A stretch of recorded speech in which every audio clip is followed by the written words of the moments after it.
Amém, Senhor Jesus. Senhor, nós te louvamos por essa noite. Somos tão gratos a Ti, Senhor, por essa oportunidade. Temos comunhão na Tua palavra. Obrigado, Senhor.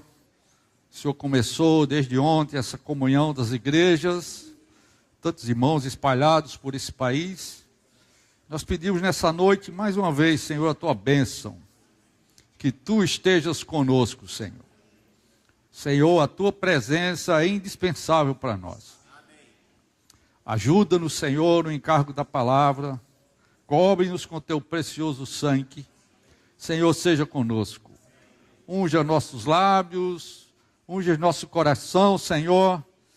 Ó, Senhor, derrama o Teu Espírito sobre nós nessa reunião. Senhor, tudo que precisamos é desse derramamento do Teu Espírito. Nós te louvamos, Senhor. Obrigado por tudo. Amém.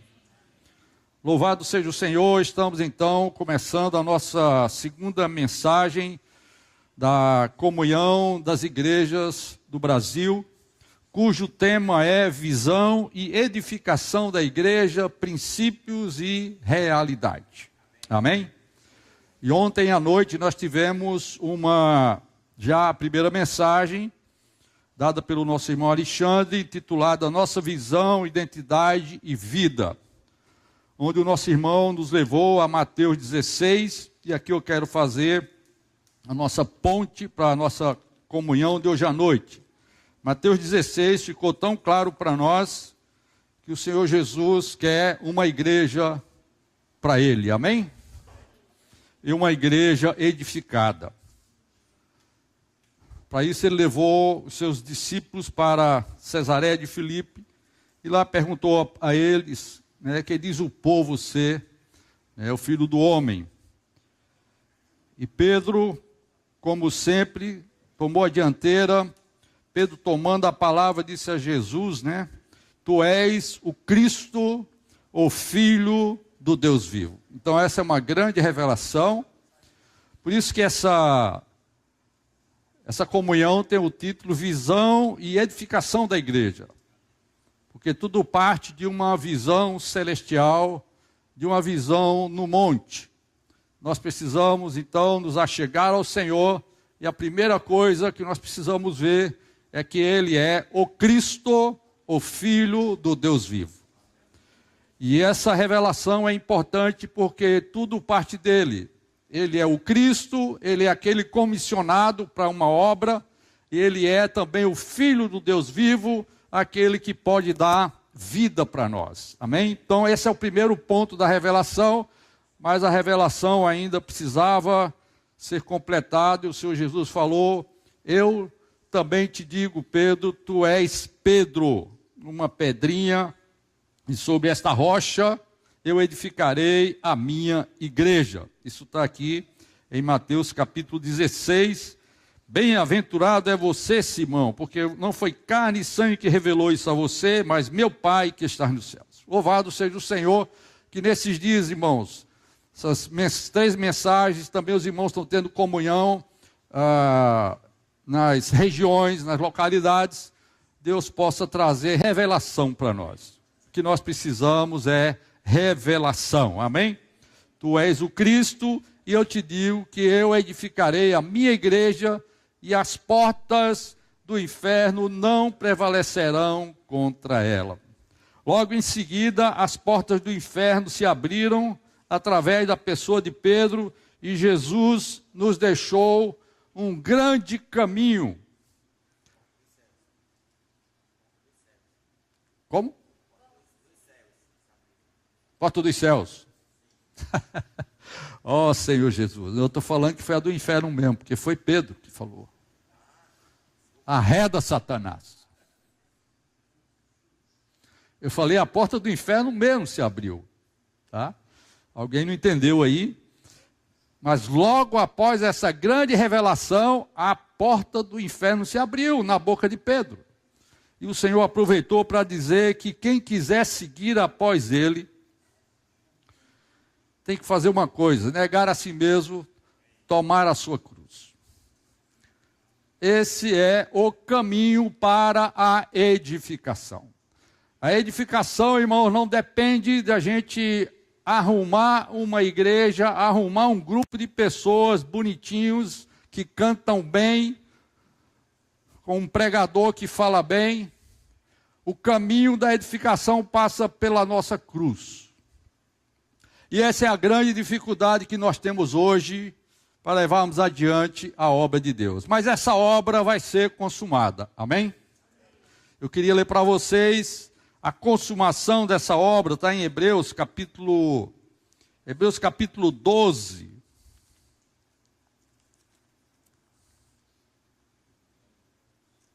Hebreus capítulo 12, o escritor fala o seguinte: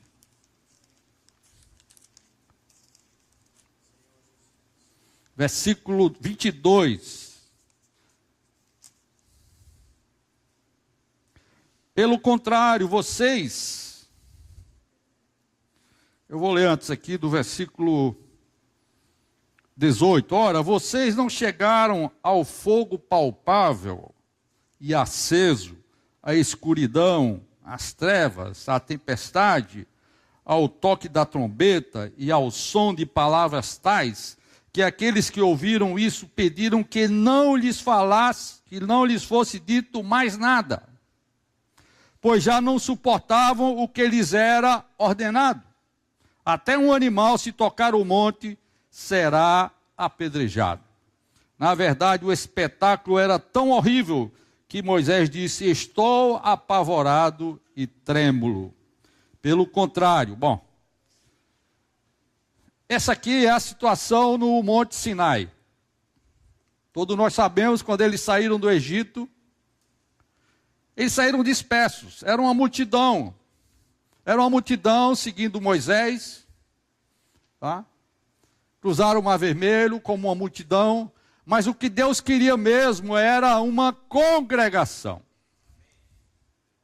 E Deus quis reunir o seu povo junto ao Monte Sinai, para se relacionar com o seu povo. Ali, pela primeira vez, Deus queria uma igreja. Usando a palavra do Novo Testamento, que é assembleia, congregação. Inclusive no Velho Testamento é chamada a tenda da congregação. Deus quis se relacionar com o seu povo, mas o povo preferiu colocar um intermediário entre ele e Deus. Correram do convite divino e deixaram e perderam a grande oportunidade de estarem com Deus naquela grande reunião. Paulo está dizendo aqui, nós não estamos nessa situação.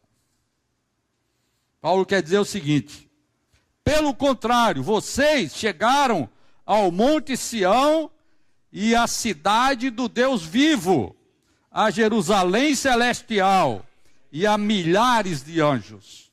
Vocês chegaram à assembleia festiva, à igreja dos primogênitos, arrolados nos céus.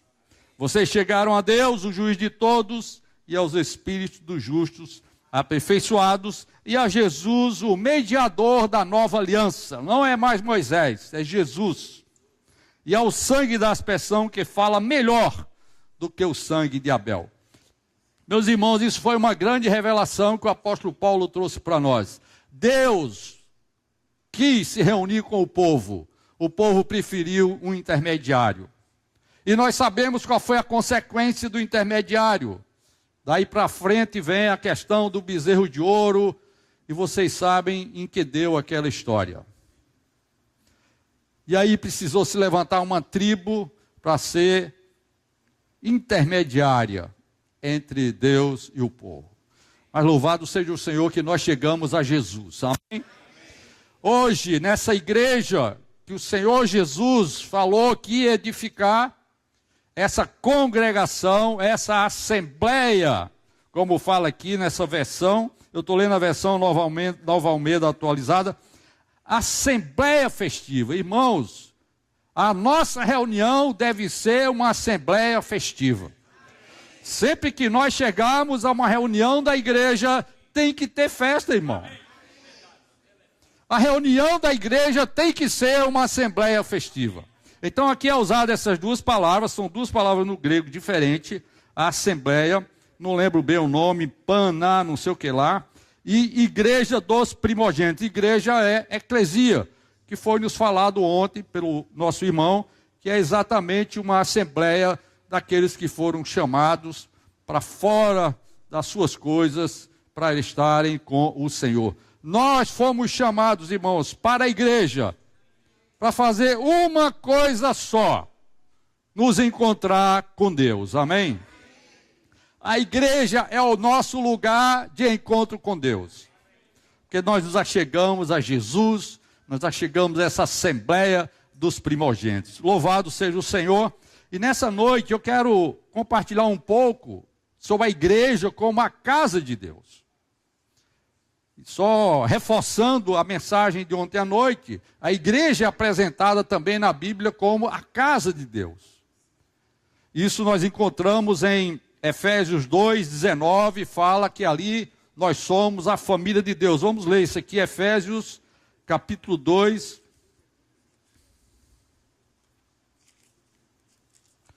Efésios 2,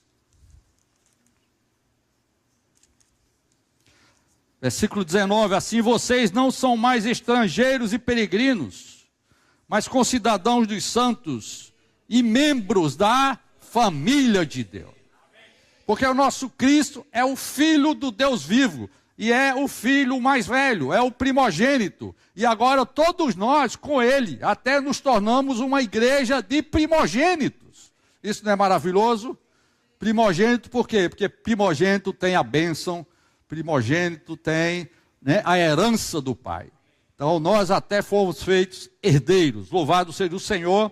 Somos a família de Deus, edificados sobre o fundamento dos apóstolos e profetas, sendo Ele mesmo, Cristo Jesus, a pedra angular. O irmão falou ontem, né, que não existe outro fundamento. Nós só temos um fundamento, que é Cristo, tá? E aqui ele é apresentado também como uma pedra angular, que é uma pedra de estabilidade da construção.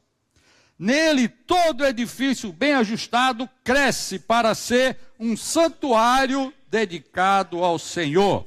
Nele também vocês estão sendo edificados junto com os outros para serem morada de Deus no Espírito. Louvado seja o Senhor. Então a igreja é importante para nós, irmãos. Não basta a visão de Cristo, nós precisamos ter a visão da igreja. Mas que visão da igreja? A visão da igreja é que nós estamos numa casa. Nós temos um pai, nós temos um irmão mais velho. E nessa casa nós estamos sendo educados pelo nosso pai, instruídos pelo nosso pai. À medida que a gente vai tomando a cruz, negando a nós mesmos, na vida da igreja, nós estamos sendo transformados em pedras preciosas para a casa de Deus. Então, muito importante essa compreensão de que a igreja é um lugar para Deus morar. E isso é uma coisa orgânica. Isso não é uma questão da gente declarar que é igreja. Isso é uma questão da gente ser igreja. Se você tem o Filho de Deus que é vivo, se eu tenho o Filho de Deus, se 2 ou 3 estão reunidos no nome do Senhor, o Senhor prometeu que estaria no meio deles.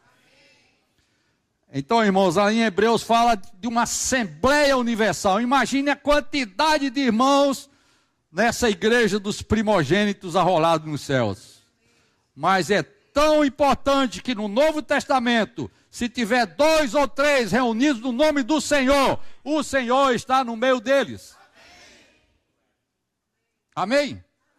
O Senhor está no meio de 2 ou 3. Ali você já tem uma igreja. Porque a igreja é Deus morando com os homens. A igreja é a habitação de Deus com os homens. Se tiver 2 ou 3 no nome do Senhor, você tem uma habitação para Deus aí. Louvado seja o Senhor. E é ali que nós vamos ser transformados, na casa de Deus.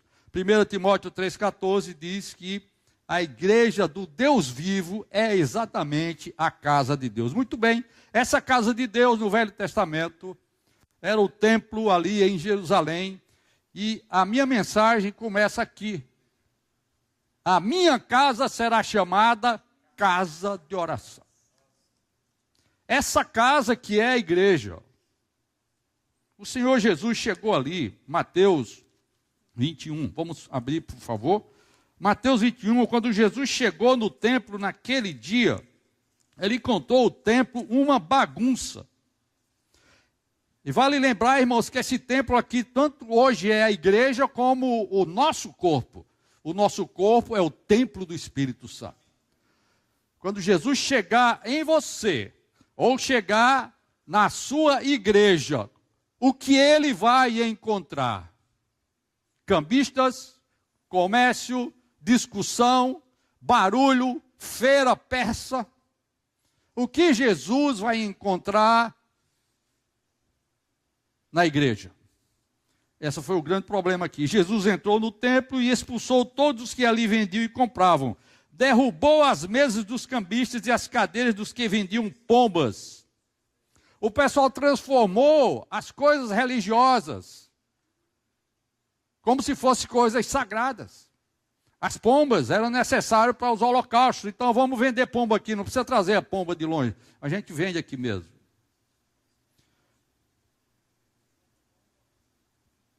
Isso não é igreja. Igreja não é lugar de confusão. Igreja é lugar de oração. E disse-lhe, está escrito, a minha casa será chamada casa de oração. Hoje há tantos brigando pela igreja, brigando pelo nome da igreja, tem gente patenteando até o nome da igreja, que aconteceu aqui em Fortaleza. O nome Igreja em Fortaleza foi patenteado para a gente não poder usar. E nós não estamos nem aí com isso, amém? Porque nós não estamos aqui discutindo o nome de igreja. Porque a casa de Deus, a principal coisa dela é a oração. A minha casa será chamada casa de oração. A oração deve ser a principal atividade na igreja. O recurso mais importante na edificação. Por que a oração é tão importante? A oração é importante, meus irmãos, porque a oração nos liga a Deus. Os hebreus não quiseram conversa com Deus, arranjaram um intermediário, mas agora no Novo Testamento, o Senhor Jesus nos abriu um novo e vivo caminho.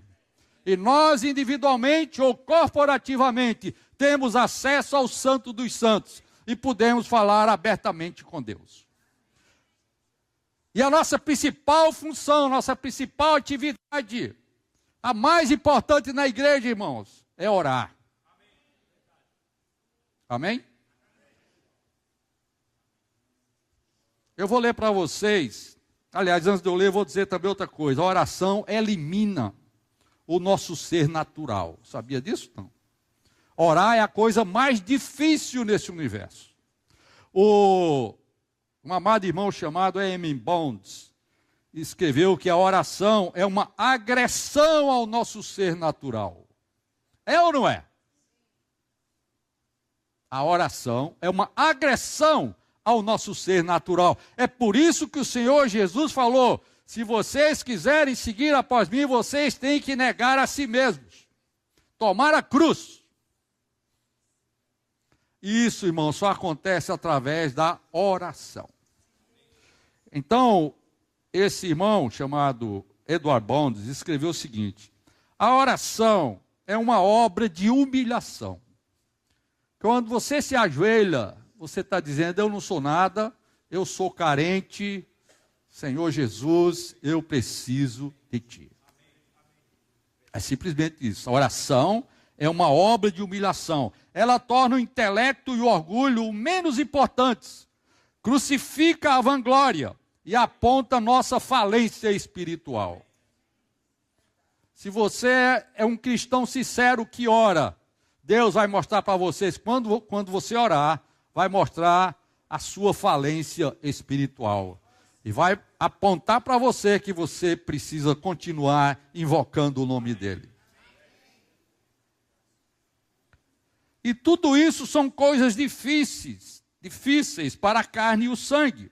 É mais fácil não orar do que orar. É ou não é? Então, chegamos a um dos maiores males destes dias, talvez de todos os tempos. Pouca ou nenhuma oração. Eu vou terminar aqui, depois eu vou comentar isso aqui. Desses dois males, talvez pouca oração seja pior do que nenhuma oração. Pouca oração é o tipo de oração que nos engana. Uma farsa e uma ilusão para a nossa consciência. Meus queridos irmãos, eu preciso muito da ajuda do Senhor para passar esse encargo para vocês hoje à noite. Eu reconheço que eu não consigo, eu não sei se eu vou conseguir, mas o meu encargo é muito pesado nessa questão. Nós passamos por dias difíceis, as nossas igrejas aqui no Brasil. Esses últimos 5 anos, dias difíceis. Sabe por quê, irmãos? Pouca oração. Pouca oração. Pouca oração das lideranças. Muito trabalho, muita obra. Muita ação e pouca oração. É por isso que aqui em Fortaleza nós tomamos uma decisão. Nós não vamos começar nenhuma reunião aqui do Partido do Pão sem antes orarmos meia hora com um grupo de guerreiros. Nós temos aqui os guerreiros de oração, amém? Louvado seja o Senhor, está sendo uma bênção. Chegamos meia hora antes para orar. Porque orar, meus irmãos, é a principal atividade da igreja. É o recurso mais importante da igreja. Não se iluda com mover, com práticas. Sim, Jesus mandou pregar o evangelho. A pregação do evangelho é resultado da sua comunhão com Deus. A pregação do evangelho é eficaz, é vida na vida. É no corpo a corpo. É com o seu colega, o seu parente, seu amigo, seu vizinho. E você só vai conseguir levar Cristo para essas pessoas se você orar. Se você viver na presença de Deus. Nós precisamos nos arrepender, irmãos. As igrejas precisam se arrepender, os líderes, os presbíteros precisam se arrepender. Tivemos pouca oração no passado. Muitas tarefas, muitas atividades. Muita palavra, muita mensagem e pouca oração. Que o Senhor tenha misericórdia de nós. Nós vamos continuar dessa maneira, irmãos? A pergunta que eu faço para vocês nessa noite é essa. Nós vamos querer continuar uma vida da igreja dessa maneira? Envolvido em discutir conceitos, discutir doutrinas, discutir se isso é assim, se isso é assado, deixando de orar? A minha casa será chamada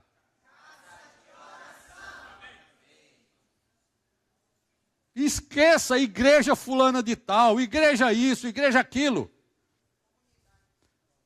Comunidade, comunidade, esqueçam isso. Se 2 ou 3 estiverem reunidos no nome do Senhor, Ele está lá junto. E a principal coisa que tem que ser feita aí é orar. É buscar a Deus. A edificação vem pelo negar do ego e tomar a cruz. E a cruz só é tomada em um viver de oração individual e coletivo. Muito bem. Eu quero então falar com vocês um pouco do nosso encargo recente em cima do livro de Neemias. O livro de Neemias tem sido um livro que abriu para nós exatamente esse encargo da oração, sim ou não? Não é verdade? Foi através do estudo do livro de Neemias que nós descobrimos uma coisa. Nós descobrimos uma coisa no livro de Neemias. Tudo começa com oração. Quando vê os inimigos, nós temos que orar. Quando a nação está desarrumada, culto, o serviço está desarrumado, nós temos que orar. E quando terminar tudo, nós temos que orar. Esse livro termina, lembra-te de mim, ó Deus. Esse livro de Neemias nos ensinou bastante. É por isso que nós tomamos uma iniciativa aqui na Igreja de Fortaleza de buscar mais o Senhor em oração. Amém? Louvado seja o Senhor. Neemias tinha um encargo. Sabe qual era o encargo de Neemias? Proteger a casa de Deus com as muralhas de Jerusalém. Essa casa de Deus, que é a igreja, precisa de uma proteção. E essa proteção são os muros de Jerusalém. As muralhas de Jerusalém. Isso traz o reino de Deus, né? Em Mateus, há a ligação, né? Entre a igreja e o reino. Não é verdade? A igreja introduz o reino de Deus. E Neemias, ele tinha um encargo no coração dele, ele tinha uma preocupação, proteger a casa de Deus. Você tem preocupação de proteger a casa de Deus? Ou a sua preocupação é discutir se você está certo, está errado, aqueles ali não estão praticando unidade, aquele ali pratica, esse prega não sei o quê, aquele prega. Qual é a sua preocupação? A nossa preocupação deve ser proteger a casa de Deus. E a casa de Deus é protegida, sabe com o quê? Com as muralhas. As muralhas definem o reino de Deus e a proteção da casa de Deus. E não foi essa a oração que Jesus nos ensinou? Pai nosso que estás nos céus, santificado seja o teu nome. Venha a nós teu reino. Você está orando assim? Venha a nós o teu reino.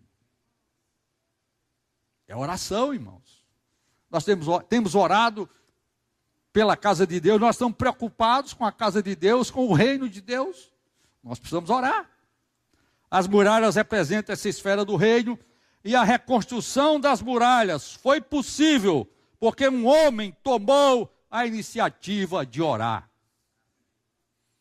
Você quer ver o reino de Deus chegar nessa terra? Vá orar. Chame a sua vizinha, o seu vizinho, o seu colega, o seu marido e a sua esposa. Agora eu toquei no calo de vocês. Quantos casais na igreja que a gente conversou já e eles confirmam que não oram juntos? Como pode, meus irmãos? Um casal que não ora, pais que não oram, vocês vão querer levar seus filhos para onde?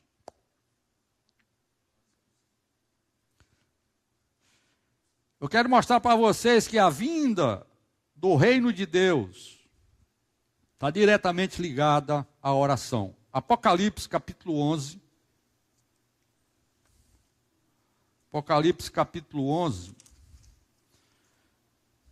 Versículo 15 diz o seguinte: o sétimo anjo tocou a trombeta e houve no céu vozes fortes, dizendo: o reino do mundo se tornou de nosso Senhor e do seu Cristo, e ele reinará para todo o sempre. Essa é a sétima trombeta. Isso aqui define a introdução do reino milenar. Muito bem. Nós queremos o reino de Deus, queremos trazer Deus para essa terra. Claro, foi colocado para nós que para trazer o Senhor de volta, a gente tem que pregar o evangelho do reino. Claro que é, mas eu já disse para vocês que pregar o evangelho é resultado de uma vida de oração. Então, tudo começa com oração. Quando Jesus foi escolher os seus 12 apóstolos, ele orou a noite toda, era muita responsabilidade. Aqui, meus irmãos, a sétima trombeta só tocou.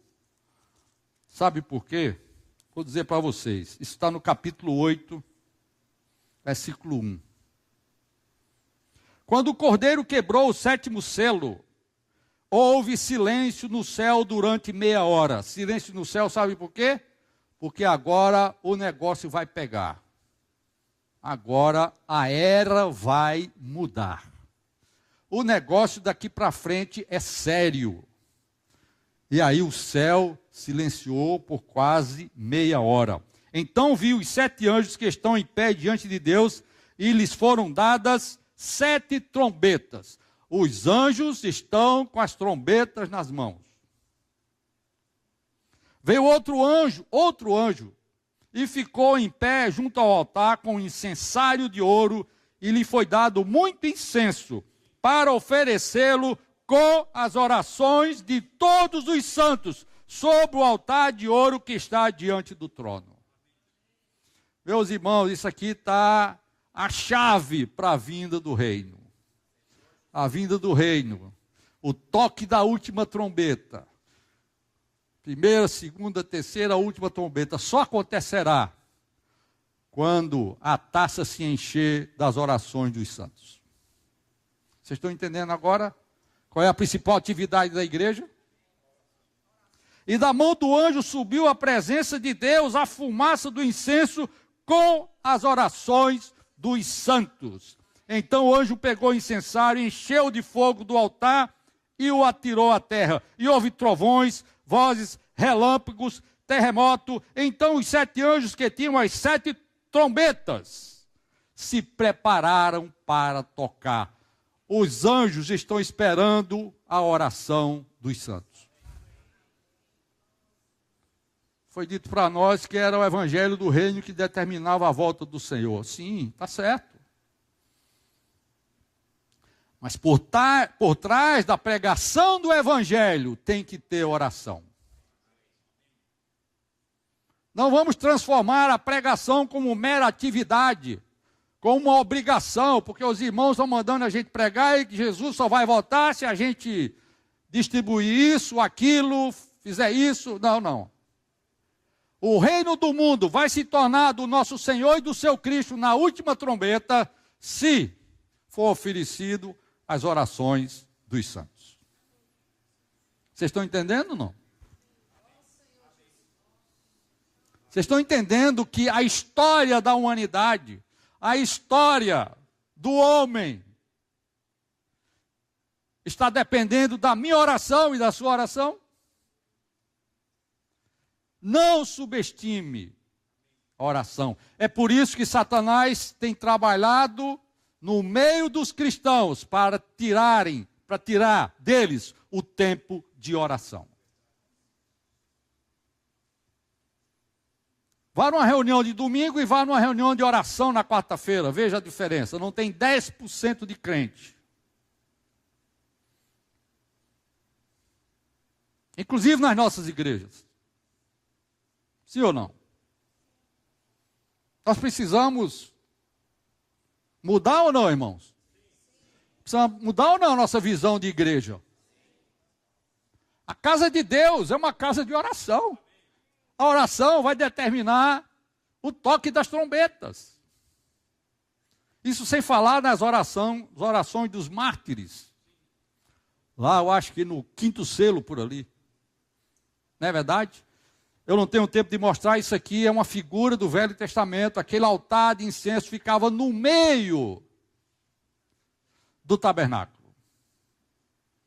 Se você passar uma linha diagonal assim no tabernáculo, Santo dos Santos com o Santo Lugar, no cruzamento ficava o altar de incenso. É o centro. A minha casa será chamada casa de oração. Qual é o estupim da bomba, meus irmãos? Não é o americano que vai apertar o botão da bomba. Não é o chinês. Não é o iraniano. Não é o israelense. Quem vai apertar o botão da bomba é a oração dos santos. Quem determina o toque das trombetas é a oração da igreja. O Senhor tenha misericórdia de nós, amém? Quero mostrar para vocês também que a vida da igreja começou em Atos com muita oração. Vocês sabem que Jesus falou com eles 40 dias e mais 10 dias para o Pentecostes eles ficaram o quê? Orando. Isso aqui eu faço questão de ler para vocês. Atos.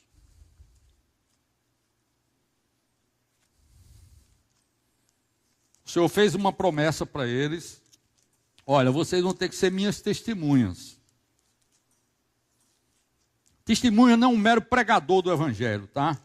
Uma testemunha é uma pessoa que vive Cristo. O testemunho é o seu viver. E o Senhor falou para eles que eles seriam testemunhas, né? Capítulo 1, versículo 8. Na verdade, eles estavam preocupados com o reino. Com o reino, mas era um reino terreno. Então os que estavam, versículo 6, reunidos com Jesus, lhe perguntaram: será este o tempo em que o Senhor irá restaurar o reino a Israel? Jesus respondeu: não cabe a vocês conhecer tempos ou épocas que o Pai fixou pela sua própria autoridade. Vamos para lá, vamos para lá. Não é isso não. Mas vocês receberão poder. Vocês, os frouxos que estavam enjaulados naquela casa, naquele dia da ressurreição, vocês mesmos é que vão trazer o reino de Deus para essa terra. Em outras palavras, vocês vão receber poder ao descer sobre vocês, o quê?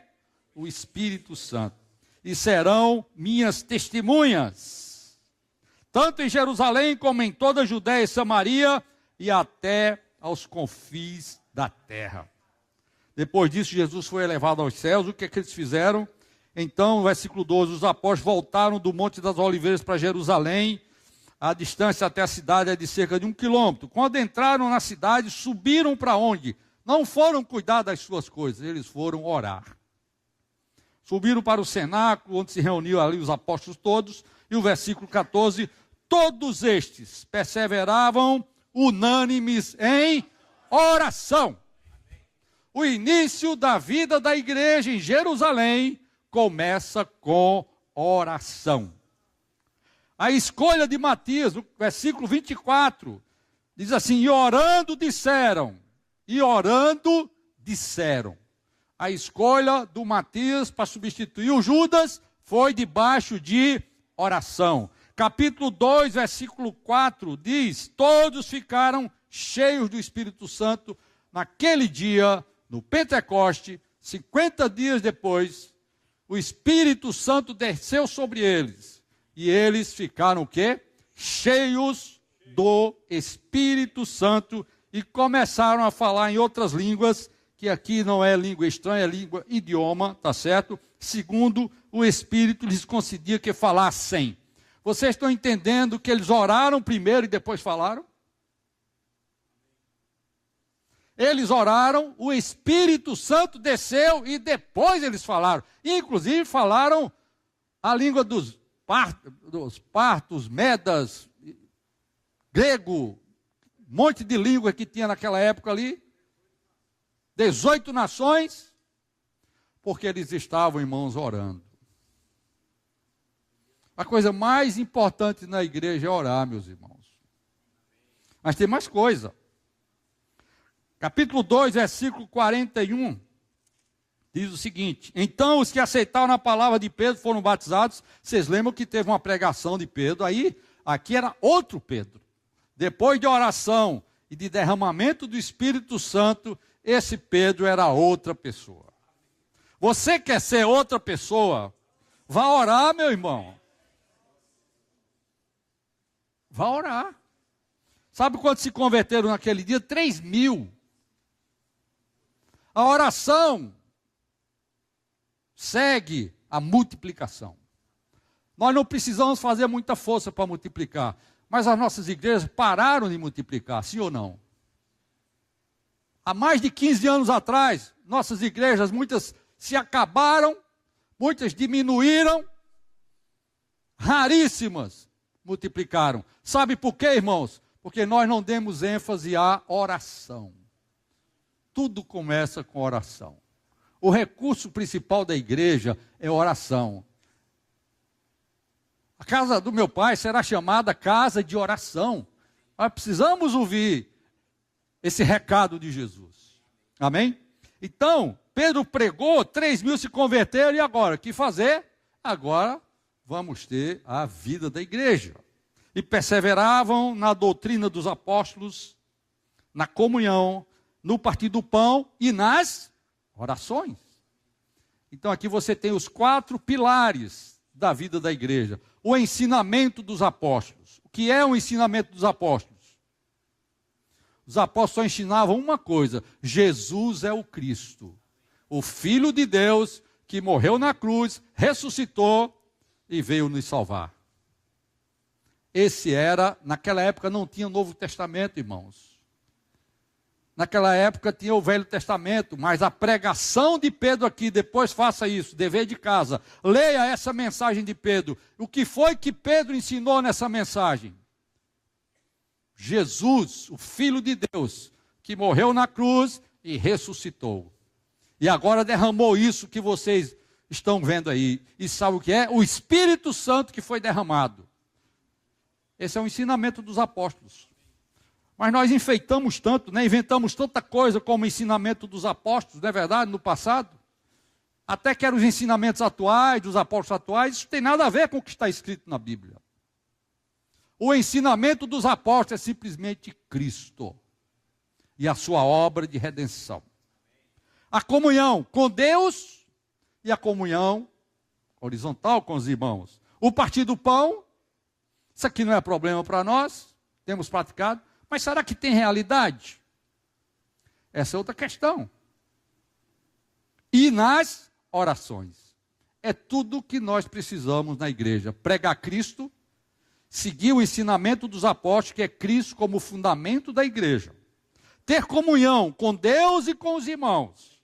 Por isso que nós precisamos da igreja. Nós não podemos ser pessoas individualistas, crentes de sofá, crente de comer pipoca em cima da cama ouvindo mensagem no YouTube. Isso não é igreja. Isso não é igreja. Igreja é relacionamento. Igreja, edificação é relacionamento. Seja 2 ou 3 que estão juntos num pequeno grupo, vocês serão edificados naquele pequeno grupo, é ali. Não se preocupe com os irmãos do Japão, da China, seja lá de onde for. Não se preocupe, você precisa ser edificado com aquele que está junto de você. Começando pela sua esposa, pelo seu marido e os seus filhos. Não é verdade, irmãos? Edificação é relacionamento. E relacionamento exige proximidade. Por isso não vamos ficar discutindo igreja. Igreja é um ajuntamento de pessoas. E nesse caso aqui, um ajuntamento de filhos de Deus. Que juntos, nos seus relacionamentos, vão edificar a casa de Deus. Você não pode edificar a igreja com os irmãos de São Paulo. Você tem que edificar a igreja com os irmãos do seu grupo familiar, do seu pequeno grupo. Não é verdade? Até mesmo aqui em Fortaleza, somos tão espalhados, uma cidade tão grande. Como nós vamos nos relacionar? Tem irmão aqui que eu não conheço, não sei o nome. Ah, meu irmão, mas você, que pastor é você? Eu não sou pastor de nada. Você tem que ser pastor do outro. Não espere a minha visita. Eu não sou super-homem. Eu não sou super-pastor. O Edson não é. O Gleiton não é. O pastor é você. A ovelha é o outro. O outro vira pastor e você vira ovelha. E vocês se relacionam, edificam o corpo de Cristo para a habitação de Deus aonde? No Espírito, meus irmãos. Isso é igreja. Amém? João foi preso, João e Pedro foram presos pelo Sinédrio. Capítulo 4, versículo 24. O que é que diz aqui? Ouvindo isto, unânimes levantaram a voz e disseram: Tu, soberano Senhor. Versículo 23. Uma vez soltos, Pedro e João procuraram os irmãos e lhes contaram tudo que os principais sacerdotes e os anciãos lhes tinham falado. Ouvindo isto, unânimes levantaram a voz e disseram, e começaram a orar, e aqui é uma oração grande, viu? Tal. E no versículo 31, tendo eles orado, o que é que aconteceu? Tremeu o lugar onde estavam reunidos. Todos ficaram de novo cheios do Espírito Santo e com ousadia anunciavam a palavra de Deus. Então, primeiro você precisa orar e ficar cheio do Espírito Santo, irmãos. Isso está muito claro na Bíblia. E o resultado disso é anunciar a palavra de Deus. Amém? Deixa eu abrir de novo isso aqui. Vamos para frente. Pedro também, capítulo 6, teve o problema das mesas. E os apóstolos estavam envolvidos, Pedro e os demais envolvidos com as mesas, com o serviço. Falou, não, nós não podemos fazer isso. Vamos escolher aqui 6 homens, 7 homens, e nós vamos nos dedicar à oração e ao ministério da palavra.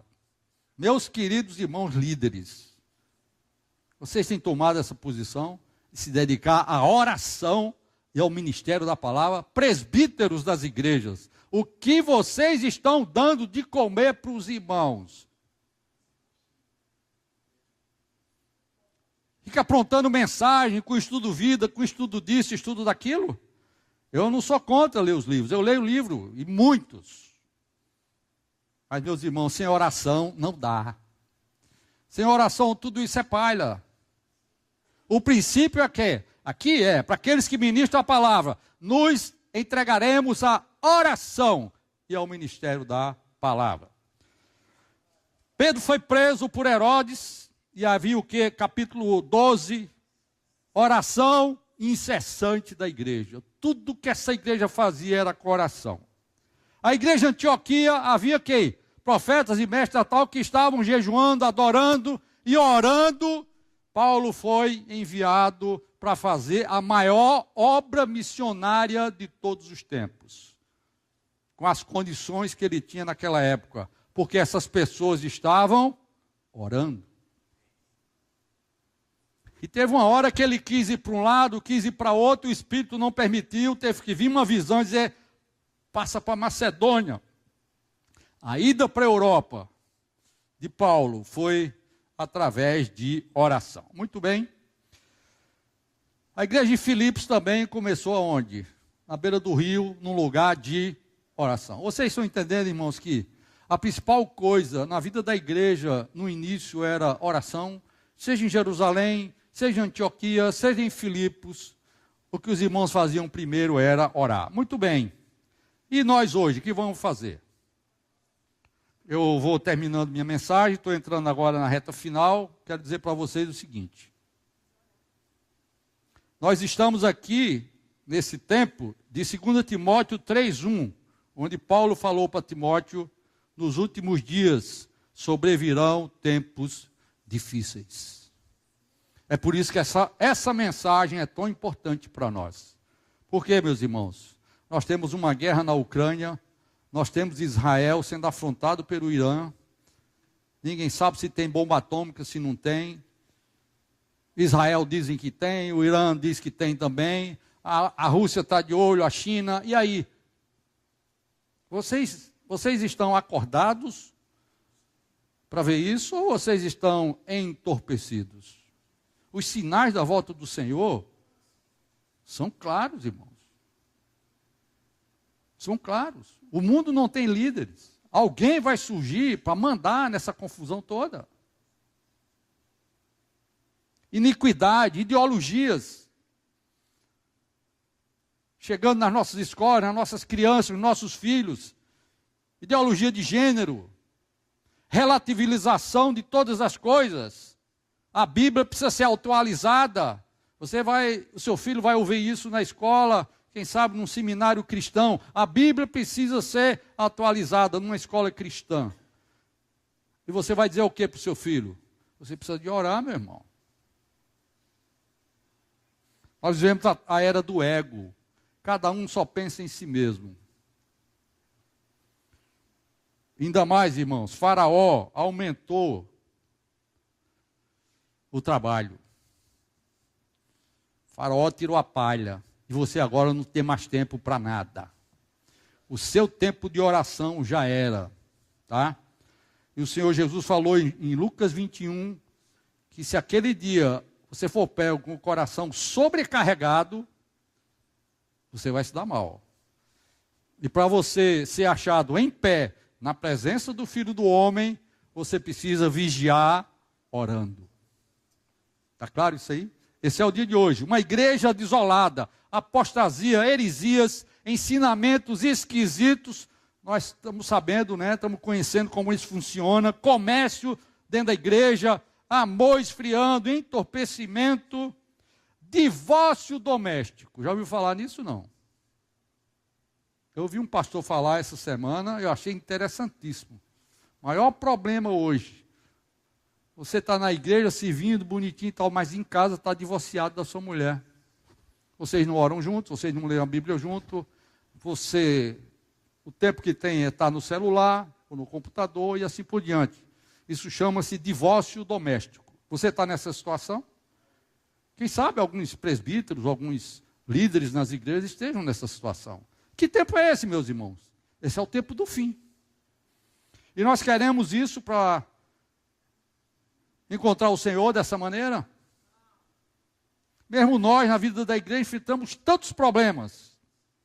Nós não temos nenhuma razão para nos orgulharmos de nada, sabia disso? Nós, na vida da igreja, não temos razão nenhuma para nos orgulharmos de nada. Olha a nossa história nos últimos 10 anos. É uma triste história.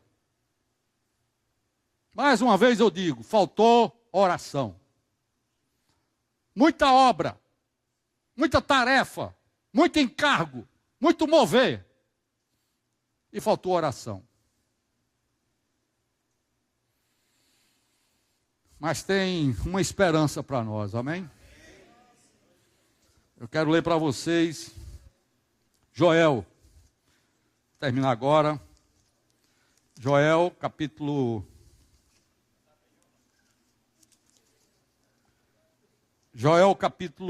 2. Presta atenção, irmãos. Joel capítulo 2, versículo 23. Filhos de Sião, alegrem-se e exultem no Senhor, seu Deus, porque Ele lhes dará as chuvas em justa medida. Fará descer, como no passado, as primeiras e as últimas chuvas. Alguma tradução fala a chuva temporã e a chuva serôdia. A chuva temporã, ali na Palestina, esse regime de chuvas é bem certinho, bem fixo. Havia a semeadura e assim que eles semeavam, vinha a chuva do outono. Eram as primeiras chuvas, a chuva temporã. E aí germinava, tudo germinava porque a chuva veio, o grão de trigo caiu na terra, morreu, produziu muitos grãos. Vocês estão entendendo? A lavoura. Mas aí precisa amadurecer. Para amadurecer, na primavera vinha a chuva temporã, que acelerava o amadurecimento, e aí os filhos de Israel podiam fazer a sua colheita. O que é que isso tem a ver conosco? Alguns estudiosos da Bíblia acham que, ou ensinam, que essa chuva é o derramamento do Espírito Santo. E ela tem 2 aspectos. As primeiras chuvas e as últimas chuvas. Aqui nesse capítulo nós temos a concretização, a profecia a respeito das primeiras chuvas e das últimas chuvas. Sabe onde está? Você conhece demais. Capítulo 2, versículo 26, Joel diz: e acontecerá depois disso, que derramarei o meu espírito sobre toda a humanidade.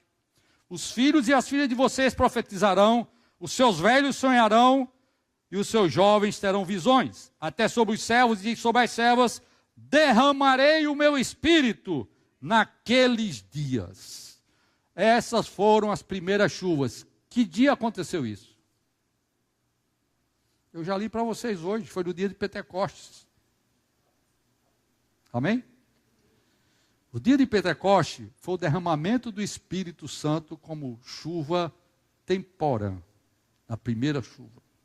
Agora vejam o versículo 30. Mostrarei prodígios no céu e na terra, sangue, fogo e colunas de fumaça. O sol se transformará em trevas e a lua em sangue, antes que venha o grande e terrível dia do Senhor. E acontecerá que todo aquele que invocar o nome do Senhor será salvo. Porque no Monte Sião e em Jerusalém estarão os que forem salvos, como o Senhor prometeu, e entre os sobreviventes, aqueles que o Senhor chamar. Antes da vinda do Senhor, meus irmãos, o Espírito Santo vai ser derramado outra vez. Você acredita nisso ou não? Você está satisfeito com a sua vida? Mas o Senhor está para voltar. Os trombeteiros estão lá, os anjos trombeteiros já estão prontos, com as 7 trombetas na mão. O que está faltando, meus irmãos? A oração dos santos, para que seja derramada as últimas chuvas. Está dependendo de mim, está dependendo de você. Voltando ao capítulo 2 de Joel, versículo 12, diz assim: ainda assim, agora mesmo, diz o Senhor, convertam-se a mim de todo o coração, com jejuns, com choro e com pranto. Rasguem o coração e não as roupas. Convertam-se ao Senhor, seu Deus, porque Ele é bondoso e compassivo, tardio em irar-se e grande em misericórdia. Mas os anjos vão tocar as trombetas, não se preocupe. E muda de ideia quanto ao mal que havia anunciado. Quem sabe se ele não se voltará e mudará de ideia, e ao passar deixe uma bênção, para que vocês possam trazer ofertas de cereais e libações ao Senhor, seu Deus? Toquem a trombeta em Sião, proclamem um santo jejum, convoquem uma reunião solene, reúnam o povo, santifiquem a congregação, congreguem os anciãos, reúnam as crianças e os que mamam no peito, que o noivo saia do seu quarto e a noiva dos seus aposentos, que os sacerdotes, ministros do Senhor, chorem entre o pórtico e o altar e orem. Amém, meus irmãos? Qual é a oração? Senhor, poupa o teu povo e não faças da tua herança um objeto de deboche, de zombaria entre as nações. Porque onde dizem entre os povos, onde está o Deus deles? E aí Deus começa a responder, e aí é onde ele promete exatamente as 2 chuvas. A chuva temporã e a chuva serôdia. Amém? Zacarias capítulo 10. Estamos já terminando, irmãos. Zacarias, capítulo 10. Vamos ler juntos? De acordo com o que está aí na tela, né? Peçam ao... 10:1. Peçam ao Senhor chuva no tempo das últimas chuvas. Peçam ao Senhor que faz as nuvens de chuva, e Ele lhes dará chuva abundante, e a cada um a vegetação do campo. Peçam ao Senhor. Peçam ao Senhor, irmãos. Esse é nosso encargo nessa noite. Peçam ao Senhor. Peçam chuva ao Senhor. Peçam um derramamento do Espírito Santo sobre nós. Que o Senhor tenha misericórdia da sua herança, da sua igreja. Estamos tão humilhados, irmãos. Que tragédia aconteceu conosco, não é verdade? Mesmo em nosso meio. Que tragédia, irmãos. Fora tantas outras tragédias aí afora. O que é que nós precisamos fazer, irmãos? Peçam ao Senhor. Peçam ao Senhor o derramamento do Espírito Santo. Nós precisamos, a igreja precisa de um derramamento urgente do Espírito Santo. Isso não virá a uma instituição religiosa, a nenhuma organização cristã qualquer e nem de algum grupo especial. Essa chuva precisa vir para mim e para você.